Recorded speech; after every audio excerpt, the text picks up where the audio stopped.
여러분, 이번 종합특검의 움직임이 심상치 않습니다. 이번에는 단순한 참고인 조사나 주변 압수수색이 아니었습니다. 특검이 곧바로 검찰 내부망, 이른바 이프로스 서버를 정조준했습니다. 이프로스는 검사와 수사관들이 수사 관련 지시, 보고, 내부 논의 등을 공유하는 업무용 시스템입니다. 그동안 검찰 내부에서 무슨 말이 오갔는지, 어떤 지시가 내려갔는지, 누가 어떤 보고를 받았는지 확인할 수 있는 핵심 공간입니다. 그런데 이번에 2차 종합특별검사팀이 대검찰청 이프로스 서버 전체를 상대로 압수수색 영장을 집행한 것으로 전해졌습니다. 검찰 내부망 전체가 압수수색 대상이 된 것은 처음이라는 이야기도 나오고 있습니다. 그만큼 이번 수사가 검찰 내부의 핵심 흐름까지 들여다보겠다는 뜻으로 읽히는 대목입니다. 특검은 당시 심우정 전 검찰총장이 박성재 전 법무부 장관의 지시로 합동수사본부 검사 파견을 검토했다는 의혹을 들여다보고 있습니다. 비상계엄 관련 의혹, 그리고 즉시 항고 포기 문제까지 연결되어 있는 만큼 이번 서버 압수수색은 단순한 절차가 아니라 수사의 방향을 보여주는 장면이라고 볼 수 있습니다. 이런 가운데 박성재 전 법무부 장관에 대한 구형도 큰 파장을 낳고 있습니다. 조은석 특검은 박 전 장관에게 내란 가담 혐의로 징역 20년을 구형했습니다. 특검은 법의 이름으로 법을 파괴한 법기술자에게 경종을 울려야 한다며 엄중한 법의 심판을 요청했습니다. 박 전 장관은 결심 절차에 앞선 피고인 신문 과정에서 대통령을 설득하지 못한 데 대해 책임감을 느낀다고 말하며 눈물을 보인 것으로 전해졌습니다. 하지만 공판이 끝난 뒤에는 특검팀을 향해 당신들은 검사 선서를 다시 하라. 나는 당신들처럼 살지 않았다는 취지의 말을 했다고 알려졌습니다. 이 장면 때문에 오히려 징역 20년 구형이 약한 것 아니냐는 반응까지 나오고 있습니다. 또 다른 사건도 있습니다. 계엄 전후 안가회동에서 계엄 관련 논의가 없었다는 취지로 국회에서 증언했다가 위증 혐의로 기소된 이완규 전 법제처장에게는 징역 3년이 구형됐습니다. 이 전 처장 측은 공소사실에 적힌 발언을 한 적이 없다며 무죄를 주장하고 있습니다. 그리고 이번 사안에서 가장 충격적인 부분은 이른바 자백 유도죄 의혹입니다. JTBC 보도에 따르면 123 내란 의혹 수사 과정에서 정보기관이 정치인 등을 체포한 뒤 자백 유도죄로 불리는 약물을 투입해 거짓 자백을 받아내려 했다는 의혹이 제기됐습니다. 전쟁 중에도 사용해서는 안 되는 금기와 같은 방식이 국내 정치 상황에서 검토됐다는 주장입니다. 만약 실제로 이런 약물을 기획하고 수사에 활용하려 했다면 그것만으로도 매우 심각한 범죄가 될 수 있습니다. 특검은 조만간 문상호 전 정보사령관을 소환할 예정인 것으로 전해졌습니다. 이 의혹이 사실인지 누가 지시했고 어디까지 보고됐는지 끝까지 확인해야 할 대목입니다. 정치권 분위기도 뜨겁습니다. 김부겸 후보는 대구 달성공원 새벽시장을 찾았다가 일부 지역 어르신들로부터 거센 항의를 받았습니다.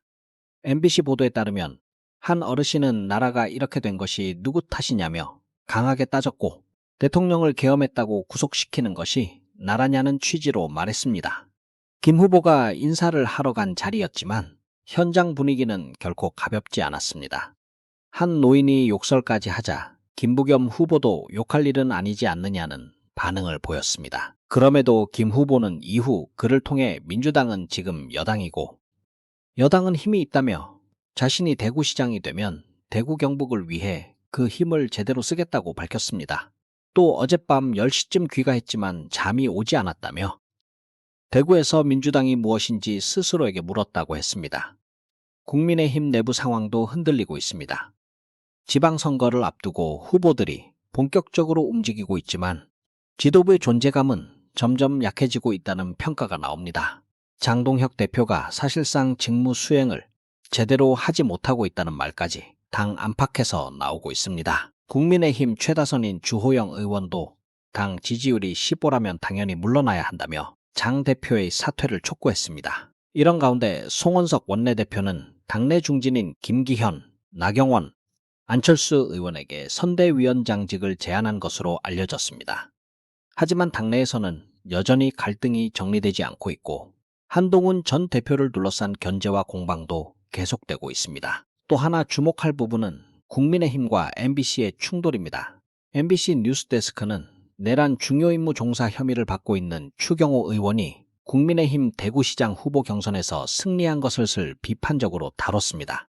그러자 국민의힘 원내대표실 관계자는 MBC를 향해 사과를 요구했고 출입 거부 가능성까지 언급했습니다. 송원석 원내대표실 소속 관계자는 자신의 페이스북에 막가자는 건가라는 취지의 글을 올리며 이 정도로 편향적인 선거 개입이라면 당 차원의 취재 거부도 검토할 수 있는지 MBC 본사 입장이 궁금하다고 밝혔습니다. 또 뉴스데스크 차원의 사과 표명이 없다면 곧 결론을 내리겠다고 압박했습니다.